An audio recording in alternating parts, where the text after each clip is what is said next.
మొన్ననే మీ అందరికీ తల్లికి వందనం ఇచ్చాం.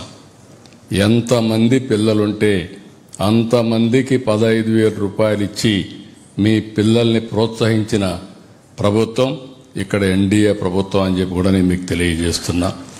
ఇంకొక పక్కన మొన్ననే మీరు చూస్తే 3 దీపం కనెక్షన్స్ ఉచితంగా ఇచ్చాం. ఈరోజు ప్రధానమంత్రి గారు కూడా చెప్పినప్పుడు మీరు అన్నారు, మనం కూడా 3 ఉచితంగా అందరికీ ఇచ్చాం. ఇంకొక పక్క నిన్నే ఉచిత ప్రయాణ సౌకర్యం, మీరు ఎక్కడికి పోవాలన్నా ఆర్టీసీ బస్సులో ఫ్రీగా మీరు పోయి రావచ్చు. ఉద్యోగానికి పోవాలన్నా, లేకపోతే షాపింగ్ పోవాలన్నా, లేకుంటే మీ పేరెంట్స్ చూడాలనుకున్నా, లేకపోతే ఎక్కడన్నా దేవాలయానికి పోయి దేవుని ఆశీస్సులు తీసుకోవాలన్నా ఫ్రీగా పోయి వచ్చే పరిస్థితి తీసుకొచ్చాం. అది ఈ ప్రభుత్వం పేదల పట్ల, మహిళల పట్ల ఉండే అభిమానం అని చెప్పి కూడా నేను మీకు తెలియజేస్తున్నా.